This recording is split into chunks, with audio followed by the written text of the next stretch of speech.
Hello friends, Satyanarayan tarot group में आप सभी का स्वागत है। तो हमारे ग्रुप में जो मेंस की टेस्ट सीरीज चल रही है उसका आज टेस्ट नंबर 26 था। पेपर थर्ड यूनिट नंबर 6 का आज टेस्ट था। तो उसके तहत आज का टेस्ट नंबर 26 था। तो जो लोग भी इस वीडियो को पहली बार देख रहे हैं मैं उनको बता दूं कि ये जो वीडियो है ये हमारे पेड टेस्ट सीरीज की मॉडल आंसर की वीडियो है। जो हमारे पेड टेस्ट सीरीज जो चल रही है उसके ग्रुप में अलग से ग्रुप बना है, उसमें ये वीडियो शाम को अपलोड की जाती है और समय समय पर आप सभी के लिए ये वीडियो पब्लिकली डाली जाती है। इससे आप लोग भी मॉडल आंसर को देख सकें, किस प्रकार से आंसर राइटिंग करना है, किस प्रकार से टेस्ट सीरीज में क्वेश्चन पूछे जा सकते हैं। तो चलिए आज जल्दी से हम आज के क्वेश्चनों को देख लेते हैं। आज के क्वेश्चन कौन कौन से थे। तो ये पहला नंबर का क्वेश्चन जो हमारा है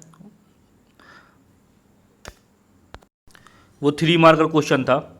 तो पहले नंबर के क्वेश्चन के आंसर 3 लाइनों में लिखने थे। तो पहले नंबर के क्वेश्चन में 3 क्वेश्चन आपको दिए गए थे ABC करके। तो पहला क्वेश्चन आपका था ब्लैक फंगस, दूसरा क्वेश्चन आपका था कोविड-19 और C नंबर का जो क्वेश्चन था वो था 5 आनुवांशिक रोगों के नाम लिखने थे। ठीक है, तो ये आपके हो गया पहला क्वेश्चन जो 3 मार्क का क्वेश्चन है। तो दूसरा नंबर का जो हमारे क्वेश्चन है इनके उत्तर आपको 50 शब्दों में लिखने थे। आयोग के अनुसार 50 शब्द मतलब 5 से 6 लाइन, और हम लोग यूज कर रहे हैं 7 से 8 लाइन। ठीक है, तो आपको 7 से 8 लाइन के अंदर ये क्वेश्चन इन क्वेश्चनों के आंसर लिखने थे। तो दूसरे नंबर के क्वेश्चन में पहला क्वेश्चन था मिशन इंद्रधनुष को समझाइए। तो मिशन इंद्रधनुष को आपको समझाना था कि मिशन इंद्रधनुष है क्या। और दूसरा क्वेश्चन था टीका क्या कहलाता है। टीका मतलब वैक्सीन, इंग्लिश में वैक्सीन। टीका क्या कहलाता है और आदर्श टीके के लक्षण लिखने थे। ये आपको 5 मार्कर में करना था, मतलब 5 से 6 लाइन में आपको इसको लिखना था। फिर हमारा जो तीसरे नंबर का क्वेश्चन जो है वो 200 शब्दों का क्वेश्चन था। ठीक है, तो 200 शब्दों का क्वेश्चन था, 11 मार्क का क्वेश्चन था, मतलब 2 पेज में आपको इसको लिखना था, 2 पेज में आपको इसको लिखना था। और ये हमारा 11 नंबर का क्वेश्चन था। तो क्वेश्चन देख लेते हैं हम, क्वेश्चन क्या था। तो संक्रामक रोग किसे कहते हैं। ठीक है ना, संक्रामक रोग किसे कहते हैं, उदाहरण देते हुए किसी एक को समझाइए। तो संक्रामक रोगों को बताना था कि संक्रामक रोग किसे कहते हैं। ठीक है ना, और इन सारे क्वेश्चनों का आंसर आपको 25 मिनट के अंदर अंदर लिखना था। ठीक है ना, 25 मिनट के अंदर आपको सारे क्वेश्चन सॉल्व करने थे। और मैं हमेशा कहता हूँ जो लोग भी 25 मिनट के अंदर इस क्वेश्चन पेपर को सॉल्व करते हैं वो डेफिनेटली इंप्रूव करेंगे और मेंस में सही टाइम पर, ठीक है ना, सही समय पर 1.5 घंटे में पूरे क्वेश्चन पेपर को वही लोग सॉल्व करेंगे। तो हम लोग देख लेते हैं जल्दी से आज के मॉडल आंसर क्या है। तो दो पहला क्वेश्चन था ब्लैक फंगस। ब्लैक फंगस आप लोग सुन रहे होंगे, बहुत चल रहा है आजकल ब्लैक फंगस। ठीक है ना, कोविड-19 तो चल रहा, कोविड-19 के साथ साथ ब्लैक फंगस भी आ गया एक नई चीज़। तो ब्लैक फंगस यदि 3 मार्कर में आता है, आपको 3 मार्कर में ब्लैक फंगस को लिखना कैसे। ठीक है ना, तो देखो आपको 3 मार्कर केवल 3 लाइनों को लिखना था, 3 लाइनें लिखनी थी। मैंने इसमें 4 पॉइंट आपको दिए हैं। 4 पॉइंट मैंने आपको केवल डाटा देने के लिए उसमें लिखा है। ठीक है ना, कि आपको बताने के लिए, बाकी आपको 3 मार्कर क्वेश्चन में केवल 3 लाइन लिखनी है। ठीक है, तो देख लेते हैं हम क्या लिखा है मैंने। तो यह एक प्रकार का फंगल इन्फेक्शन, देखो सबको पता है कि ये एक प्रकार का फंगल है, फंगल इन्फेक्शन है, फंगस है ये। आप इन्फेक्शन की जगह यहाँ पे लिख सकते हो डिसीज या फंगल बीमारी या या फंगस से होने वाला रोग है। आप इस प्रकार से भी लिख सकते हैं कि एक फंगस से होने वाला रोग है या फंगल इन्फेक्शन है या फंगल डिसीज है।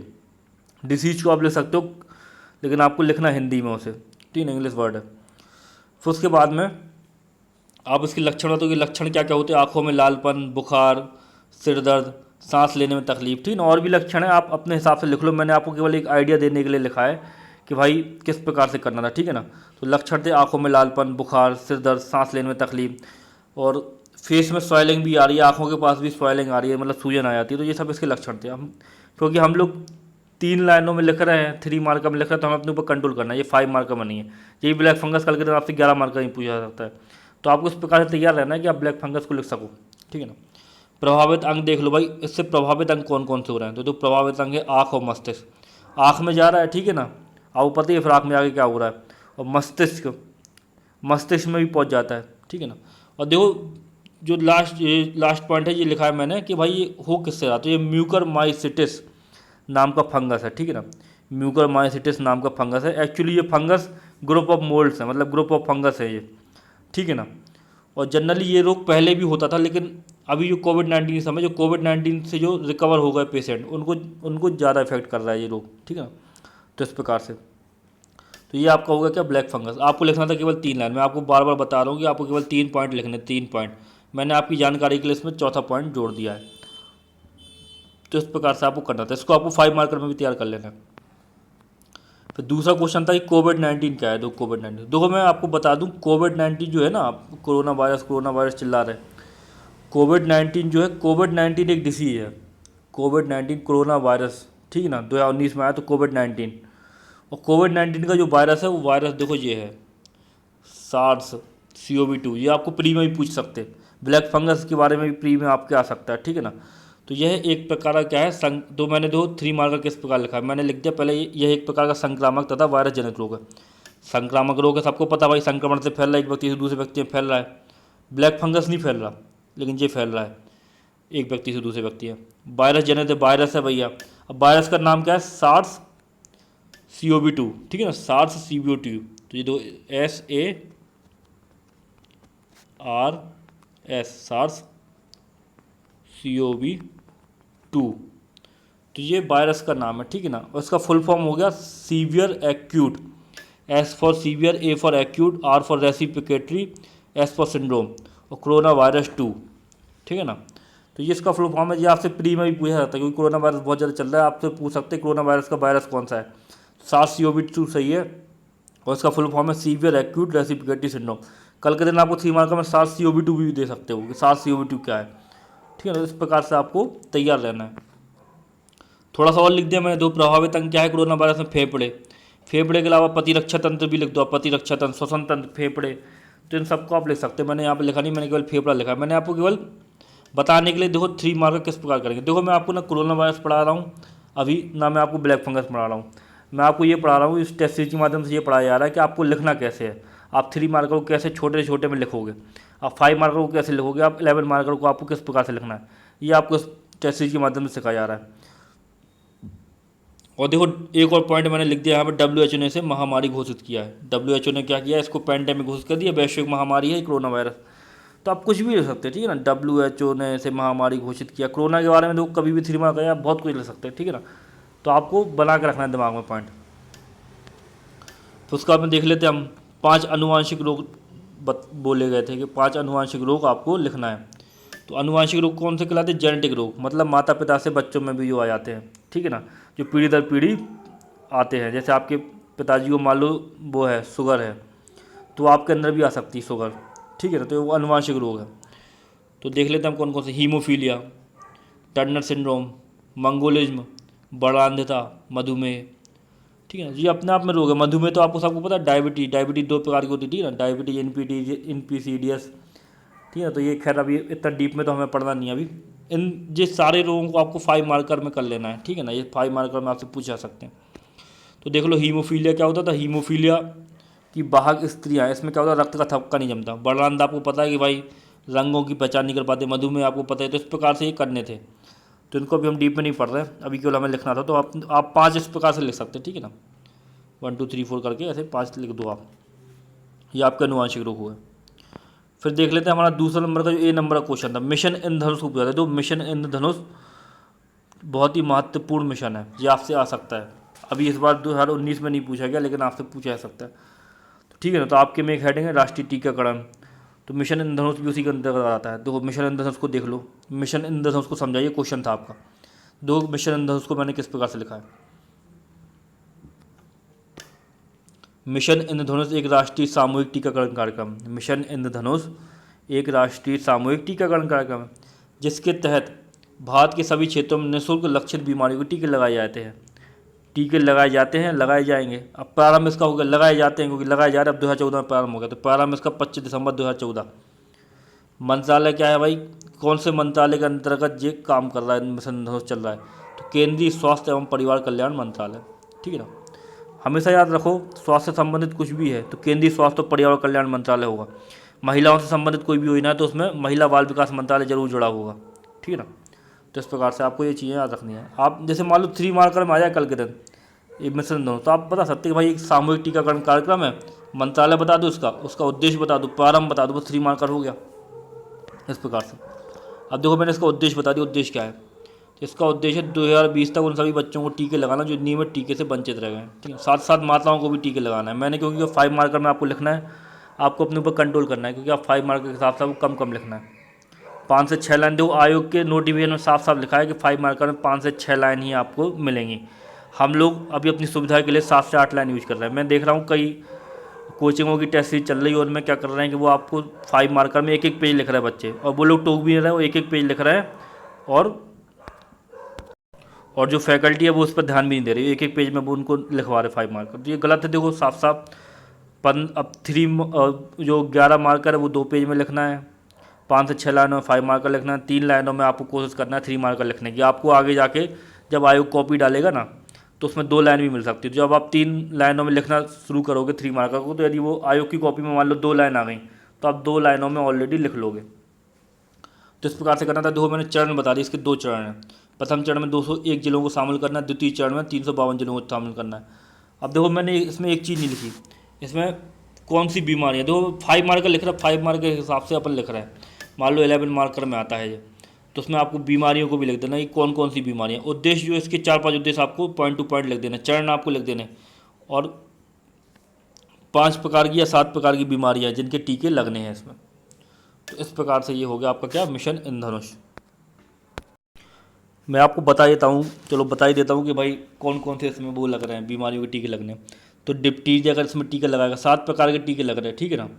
तो डिप्टीरिया का टीका लगाया जा रहा है, काली खांसी का लगाया जा रहा है, टेटनेस आपने सुना होगा, पोलियो, ठीक है ना, पोलियो का लगाया जा रहा है, खसरा का लगाया जा रहा है, हेपेटाइटिस बी जो है उसका भी टीका लगाया जा रहा है। तो इस प्रकार से ये है आपका, तो इस प्रकार से ये आपका मिशन इंद्रधनुष है। और द्वितीय चरण में देखो, और इसके द्वितीय चरण में जो इसका द्वितीय चरण होगा, 7 टीके मैंने बता दिए। इसका जो द्वितीय चरण है उसमें रोटा वायरस और जापानी इंसेफ्लाइटिस, इन सब को आपको पढ़ना, संक्रामक बीमारियों में आप सब पढ़ोगे इन सबको, ठीक है ना, जब आप डीप में पढ़ेंगे तो इन सब के टीके लगने हैं इसमें। तो ये आपसे 11 मार्कर ही पूछा जाता है, 11 मार्कर के हिसाब से भी आपको तैयार रहना है।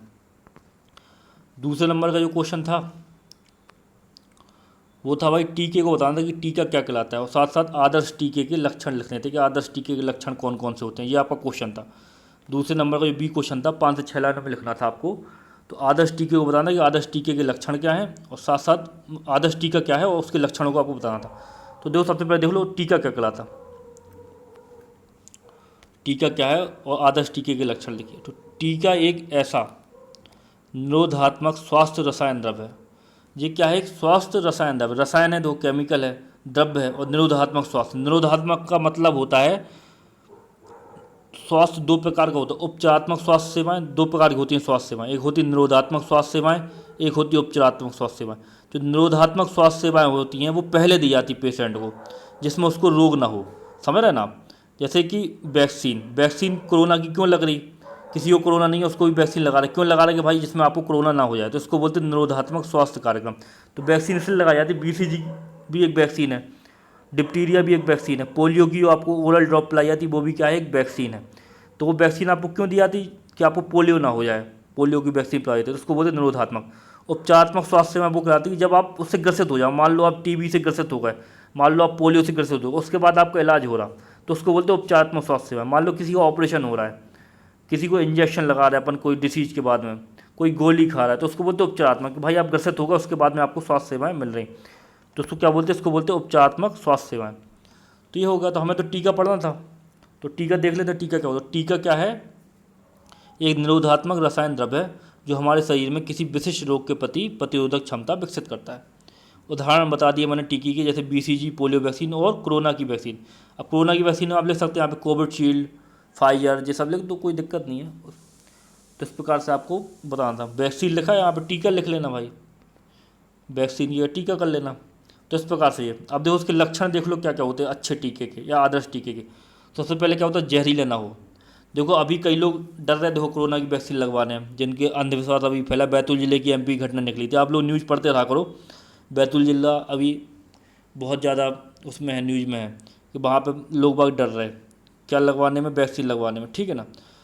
तो उनके कंसर्न है ये कि उनको डर लग रहा, भाई बुखार आ रहा, तो कुछ लोगों से डर लगेगा कि बुखार आ रहा वैक्सीन का, ठीक है ना। तो इस प्रकार से तो ये आदर्श टीके के लक्षण क्या होने सकते, दो अपने दिमाग से आप बना सकते हैं। सबसे पहले क्या, जहरीला ना हो, भाई सीधी बात है, टीका क्या हो, जहरीला ना हो। दूसरा क्या, सस्ता हो, आसानी से उपलब्ध हो। देखो ये लाइन जो है ना, ये लाइन देखो कहीं पर भी फिट हो जाएगी, सस्ता हो, आसानी से उपलब्ध हो, समझ रहे ना आप। तो इस प्रकार से, और जहरीला ना हो, टीका जहरीला नहीं होना चाहिए। फिर देख लो दूसरा, देखो लक्षण क्या है, एक से अधिक रोगों में लाभदायक हो, मतलब कि कोई आप कई सारे टीकों को मिक्स करके भी एक टीका, जैसे अब BCG का टीका लग रहा है, डिप्टीरिया का टीका लग रहा, ठीक है ना, पोलियो की वैक्सीन पिलाई जाती है, टीबी के लिए भी टीका लगता है, टीबी के लिए BCG का टीका लगता है, BCG का टीका टीबी के लिए लगता है।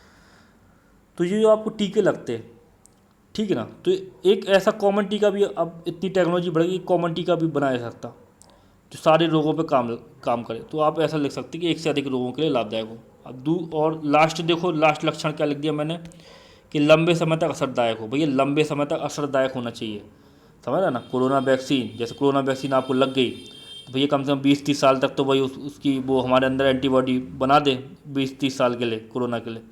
तो इस प्रकार से तो वैक्सीन, और वैक्सीन का भी मतलब ये नहीं होता जैसे आपको कोरोना की वैक्सीन लग गई तो आपको कोरोना नहीं होगा। आपको कोरोना होगा तो, लेकिन आपको इतना सीवियर नहीं होगा, मतलब इतना ज़्यादा जो हो रहा ना कि सीधी लोगों की मौत भी हो रही। कोरोना वैक्सीन के बाद भी आपको कोरोना होगा, लेकिन आपको इतना ज़्यादा नहीं होगा वैक्सीन के बाद में, क्योंकि आपका जो प्रतिरक्षा तंत्र है वो कोरोना वायरस से क्या हो गया, पहचान कर ली उसने, और उसके खिलाफ एंटीबॉडी अपने शरीर में उसने डेवलप कर ली। तो ये है। और दो वैक्सीन भी दो प्रकार की होती है, आपको पता होगा ना, वैक्सीन दो प्रकार की होती है। एक वैक्सीन वो होती है जिसमें क्या कहते हैं, जो जैसे ये मृत वायरस को उसमें डाला जाता है, जैसे कि ये जो कोवैक्सीन है, कोविशील्ड है, उसमें क्या है कि मृत वायरस है, ठीक है ना।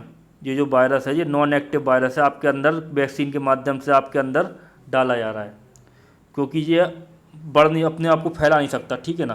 तो ये मृत वायरस है, इससे क्या होगा, आपका इम्यून सिस्टम जो है वो उस वायरस को पहचान लेगा और कल के दिन कोरोना से लड़ने लगा। दूसरा होता है एक स्पाइक प्रोटीन पर आधारित वैक्सीन होती, जो अभी नई वैक्सीन बनी। खैर जो मैं आपको काफ़ी अंदर चला गया, तो आपको इतना नहीं करना है, ठीक है ना। और आपको कंट्रोल भी करना है, क्योंकि आपको 5 मार्कर लिखना है, तो आपको इतना नहीं लिखना इसमें।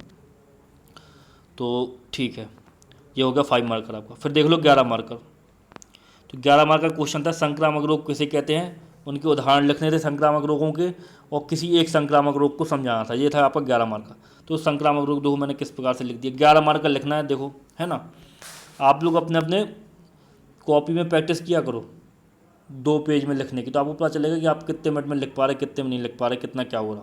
तो देखते हैं हम क्या लिखा है। वे लोग जो एक संक्रामक व्यक्ति से दूसरे व्यक्ति में संचरित होते हैं, संक्रामक रोग कहलाते हैं। ऐसे लोग जो एक व्यक्ति से दूसरे व्यक्ति में संचरित होते हैं, मतलब फैलते हैं एक व्यक्ति से दूसरे। मुझे है कोरोना, आपको हो जाएगा यदि आप मेरे पास में आओगे, तो इसको बोलते हैं क्या, संक्रमण। तो ये उसको बोलते हैं संक्रामक रोग, ठीक है। आप चाहो तो और भी लाइन जोड़ दो इसमें, संक्रामक रोग में आप चाहें तो लिख लें, और भी चीज़ें होती हैं, ठीक है ना। अब कारक क्या होते हैं भैया संक्रामक रोग के, प्रोटोजोआ होता है, जीवाणु होता है, कोई विषाणु होता है। विषाणु मतलब वायरस। कोरोना का क्या है अभी भाई, SARS-CoV-2। कवक भी होता है, फंगस भी होता है। तो ये सब क्या होगा, इसके वाहक हो, कारक होगा कि भाई इनके कारण होता है ये। वाहक क्या है भाई, वाहक जिनके कारण जब वायरस आप तक पहुंच जाते, तो मक्खी हो गई, जल हो गया, वायु हो गया, संक्रमित भोजन हो गया, ठीक है ना। तो इस प्रकार से ये और भी चीज़ें आप जोड़ सकते हैं इसमें, ये मैंने बता दिया। अब मैंने उसको उदाहरण दे दिया भाई, उदाहरण संक्रामक रोगों के कुछ उदाहरण मैंने लिख दिया, जैसे मलेरिया लिख दिया, और मलेरिया के सामने मैंने लिख दिया कारक इसका कि भाई कारक क्या है। तो मलेरिया का कारक क्या है, मादा एनोफिलीज मच्छर, प्लाज्मोडियम जीवाणु। टाइफाइड, टाइफाइड का कारक क्या है, साल्मोनेला टाइफी, ये जीवाणु है टाइफाइड के लिए। पोलियो का पोलियोमेलाइटिस, पोलियो वायरस के कारण होती है, पोलियो वायरस जो है उसको बोलते हैं पोलियोमेलाइटिस, ये पोलियो हो गया। टीबी का वायरस है माइकोबैक्टीरियम, बैक्टीरिया है, ये जीवाणु है। ट्यूबरकुलोसिस, ठीक ना। और चेचक होता है बैरिसिला जोस्टर से, ये जीवाणु है। तो इस प्रकार से आपको उदाहरण दे देना, साथ साथ थोड़ा बहुत समझा देना। 11 मार्कर आप कर रहे हो। अब उसके बाद में किसी एक को समझाना था इसमें से, आपने उदाहरण दिए, तो देखो मैंने तपेदिक को ले लिया। तपेदिक मतलब टीबी, ट्यूबरकुलोसिस, टीबी का फुल फॉर्म है ट्यूबरकुलोसिस, ठीक ना। तो देखो मैंने टीबी के बारे में क्या लिख दिया, यह एक संक्रामक तथा जीवाणु जनित रोग है। टीबी क्या है, संक्रामक तथा जीवाणु जनित रोग है। इसका जीवाणु का नाम है क्या, माइकोबैक्टीरियम ट्यूबरकुलोसिस। प्रभावित अंग कौन से हैं, फेफड़े व श्वसन तंत्र। फेफड़े और श्वसन तंत्र से प्रभावित होते हैं। भाई लोगों को खांसी आती है, सांस लेने में दिक्कत होती है, खांसी के साथ में खून भी आता है। टीबी होती थी पहले बहुत सीवियर डिसीज थी टीबी भी, कोरोना की तरह, ठीक है ना। बाद में क्या हुआ कि टीबी की वैक्सीन सबको लग गई। टीबी का वायरस आपके लिए क्या हो गया, आम वायरस हो गया। जैसे कोरोना का वायरस है, कुछ समय बाद जब हर्ड इम्यूनिटी आ जाएगी आपके अंदर, ठीक है ना, तो सारे ह्यूमंस की बॉडी, जो सारे ह्यूमंस का जो प्रतिरक्षा तंत्र है वो कोरोना वायरस को पहचान लेगा, फिर कोरोना वायरस भी आम हो जाएगा, कोई बड़ी चीज़ नहीं रह जाएगी। तो ऐसी टीबी था पहले, बहुत खतरनाक बीमारी थी, बाद में आम हो गया। अब इसका इलाज भी हो जाता है, इसका इलाज आराम से हो जाता है, आदमी ठीक भी हो जाता है। पहले ये बहुत भैया असाध्य बीमारी थी। फिर देख लो भाई, प्रभावित अंग बता दी मैंने, फेफड़े, श्वसन तंत्र। कारण देख लो भाई, टीबी क्यों होता है? कारण है भैया शारीरिक क्षमता से अधिक काम करोगे आप, खाओगे पियोगे नहीं, पोषण वाला भोजन नहीं लोगे और काम मेहनत का करोगे बहुत ज़्यादा उठा पटक का। फिर देखो संक्रमित व्यक्ति के संपर्क में आने पर, संक्रमित व्यक्ति के संपर्क में आओगे भाई, जीवाणु फैल जाएगा, आपको हो जाएगा। कच्चा दूध व संक्रमित मांस खाने से भी हो जाता है ये। दूषित हवा व जल से भी होता है। ठीक, तो यही चीज़ है संक्रमण क्यों होता है, कारण। लक्षण देख लो भाई, इसमें लक्षण में क्या होता, तो कई सप्ताह खांसी व ज्वर। अब कई सप्ताह लिखिए ना, कई सप्ताह तक है ये, तो कई सप्ताह तक क्या होता है, खांसी आती है, ज्वर मतलब बुखार आता है, शीघ्र थकान में कमजोरी हो जाती है, शीघ्र थकान महसूस होती है, कमजोरी होने लगती है। बलगम के साथ रक्त आना, बलगम समझते हैं ना, बलगम, जब आप खांसते हो तो अंदर से चिपचिपा पदार्थ निकलता है ना, उसको बोलते हैं बलगम, कफ, वो बलगम। उसके साथ में क्या होता है, रक्त आता है। भूख ना लगना, कमजोरी आना, भाई अब पतला हो जाता है शरीर इंसान का, कमज़ोर हो जाता है, तो ये हो गया भाई कारण इसके। इस प्रकार से आपको लिखना है। मान लो आपको टीबी पूछ लिया 11 मार्कर में, टीबी भी आप इस प्रकार से लेना, कोई भी रोग आपको पूछे तो इस प्रकार से आपको बना लेना फॉर्मेट। बचाव देख लो भाई, बचाव क्या क्या होते हैं। संक्रमित व्यक्ति से दूर रहें, शारीरिक क्षमता से अधिक काम ना करें, साफ सफाई व स्वच्छता रखें, ये बचाव है। बचाव मतलब कैसे हम बचें इससे, जो हमें ना हो। उसके बाद में एक चीज़ होती है उपचार, कि भाई उपचार क्या क्या होता है इसके लिए, टीबी के लिए। तो टीबी के लिए देखो ये होता है मांटुकस टेस्ट। मांटुकस टेस्ट आपसे पर्टिकुलर 3 मार्कर में पूछ सकते हैं। DOTS लिखा है, ये लिखा है डॉट्स, डॉट्स, डॉट्स केंद्र बने रहते हैं हर अस्पताल में। अब आजकल हर अस्पताल में है, टीबी अस्पताल में भी होते हैं, ठीक है ना। तो डॉट्स में क्या होता है, दवाई दी जाती टीबी की। BCG का टीका भी लगाया था। और अब देखो प्रयास भी आप लिख सकते हैं, भारत सरकार द्वारा 1962 में टीबी नियंत्रण कार्यक्रम चलाया गया। और मिशन इंद्रधनुष में भी BCG का टीका लग रहा, BCG का टीका मिशन इंद्रधनुष अपन पढ़ चुके हैं, उसमें भी लग रहा। ये सब क्या होगा, उपचार होगा। तो इस प्रकार से ये क्या हो गया आपका, ये समाप्त हो गया 11 मार्कर क्वेश्चन। तो 11 मार्कर क्वेश्चन को आपको इस प्रकार से लिखना था, ठीक है ना। थोड़ा थोड़ा फैला के लिखना है, तो बीच बीच में आपको कलाकारी भी कर सकते हैं आप। अब जैसे आप ये लिख रहे हैं उदाहरण संक्रामक रोगों के, तो आप देखो इस प्रकार का पेंटागोन बना सकते हैं। यहाँ पर पेंटागोन बना दो, पेंटागोन बना के लिख दो, यहाँ पर लिख दो, यहाँ पर लिख दो, यहाँ पर लिख दो, यहाँ मलेरिया लिख दो, यहाँ टीबी लिख दो, ठीक है ना। यहाँ चेचक लिख दो, यहाँ पोलियो लिख दो, यहाँ टाइफाइड लिख दो। इस प्रकार से भी आप कर सकते हैं। आप हेक्सागोन भी बना सकते हैं। इससे क्या होता है, पेज बड़ा सा दिखता है थोड़ा। और ये आपको करना ही पड़ेगा, जब आप दोगे मेंस तो आपको पता चलेगा कि भाई कितने समय में लिखते हैं, कितना लिख पाते हैं। आपको यहाँ कोचिंगों में बेवकूफ़ बनाया जाता है बड़े बड़े नोट्स बनवा के। और आप अब जब भाई कोई भी क्वेश्चन को 11 मार्कर से ज़्यादा लिखना ही नहीं है, मतलब कि 2 पेज से ज़्यादा कोई भी चीज़ लिखनी है, तो किसी भी टॉपिक को हम 4 पेज में पढ़ें क्यों, 5 पेज में पढ़ें क्यों, इतना ज़्यादा तो उसमें भाषा लिखें क्यों हम। जब 5 मार्कर हमें लिखना है तो हमें उसमें 5 मार्कर में क्या लिखना पड़ेगा, बुलेट पॉइंट, डायमेंशन दिखनी चाहिए हमारे क्वेश्चन में। 5 मार्कर में हम ज़्यादा डायमेंशन दे सकें, ऐसा नहीं कि 5 मार्कर में आप केवल परिभाषा ही लिखते रह गए, आप बता ही नहीं पाए कुछ उसके बारे में, ज़्यादा डायमेंशन नहीं दे पाए। इसी प्रकार 11 मार्कर में आपको डायमेंशन देना, आपको भाषा नहीं लिखनी है कि 1 पेज की भाषा लिख दी। और इस तरीके से लिखोगे तो जो चेक करता है कॉपी वो भी आपको अच्छे नंबर देगा, उसको साफ साफ समझ में आएगा। और इतनी सारी डायमेंशन उसको देखेंगे तो क्या क्या लिख दिया आपने, कारक लिख दिया आपने, वाहक लिख दिया आपने उदाहरण में लिख दो मलेरिया, टाइफाइड, पोलियो, टीबी, इनके सबके आपने वो भी बता दिया कि भाई किन से होता है ये, ठीक है ना। आप टीबी में देखो क्या क्या लिख रहे हैं, कारण भी लिख रहे हैं, लक्षण भी लिख रहे हैं। तो ये सब चीज़ें क्या होती है, आपको पॉइंट दिलाएंगे। इसको बोले डायमेंशन, बहुत सारी डायमेंशन आपने खोल दी एक क्वेश्चन में। तो इस प्रकार से लिखना पड़ता है मेंस में। तो मैं आशा करता हूँ आपको यह वीडियो अच्छा लगा होगा। कल फिर मिलते हैं नए लेक्चर के साथ में। और मैं आपको बता दूं कि ये वीडियो समय समय पर आप सब लोग ग्रुप से जुड़े रहिएगा, साथ ही साथ हमारे यूट्यूब चैनल को सब्सक्राइब कर लीजिएगा। ये हमारे पेड टेस्ट सीरीज का वीडियो है, जिस समय समय पर हम पब्लिकली अपने कॉमन ग्रुप में डालते हैं, जिसमें सब लोग इस टेस्ट सीरीज का लाभ ले सकें, ठीक है ना। और इस टेस्ट सीरीज के माध्यम से आपको आंसर राइटिंग भी हो रही है, आपकी आंसर राइटिंग भी खिलाई जा रही है। साथ ही साथ आपका जो आपको रोज़ टॉपिक डाल दिए जाते हैं, इसको आपको सुबह सॉल्व करके देना पड़ता है। आपकी कॉपी भी चेक की जा रही है और आपको रोज़ इस प्रकार की मॉडल आंसर की वीडियो मिल रही है इस टेस्ट सीरीज में। और मैं आपको बता दूं कि इसका ये 26वां टेस्ट है। और जो लोग अभी भी चाहते हैं, जो लोग अभी एडमिशन इसमें लेना चाहते हैं मेंस की टेस्ट सीरीज में, तो उनको मैं बता दूँ मात्र 1500 रुपये में, मात्र 1500 रुपये में आप इस टेस्ट सीरीज को ज्वाइन कर सकते हैं। आप अदर कोचिंग में आप ज्वाइन करोगे 11-11 हज़ार रुपये में आपको आप दोगे, उसके बाद में आप ज्वाइन करोगे। ये जो आपकी टेस्ट सीरीज है, ये आपकी केवल टेस्ट सीरीज नहीं है, ये test series plus answer writing class है। मैं इसमें आंसर राइटिंग की टेस्ट भी आपको देता हूँ, साथ साथ आपको टेस्ट सीरीज भी सॉल्व कराता हूँ, आपकी कॉपी भी चेक होती है, ठीक है ना। आपको मॉडल आंसर की वीडियो भी मिलती है, मॉडल आंसर की पीडीएफ भी मिलती है, आपकी कॉपी भी चेक होती है बकायदा, आपको आंसर राइटिंग टेस्ट भी मिलते हैं। तो एक प्रकार से आंसर राइटिंग क्लास भी है। तो answer writing class plus test series plus drafting के नोट्स भी आपको मिल रहा है। ये जो क्वेश्चन आपको जो इस प्रकार से लिखा है ना, ये आइडियल क्वेश्चन, आइडियल आंसर है ये। इस प्रकार से आप लिखोगे तो आपको 11 में से 8 नंबर 9 नंबर मिलने वाले हैं। तो इस प्रकार से मैं आपको बताता हूँ। तो ठीक है, मैं आशा करता हूँ आपको वीडियो अच्छा लगा होगा। कल फिर मिलते हैं नए वीडियो के साथ में। धन्यवाद।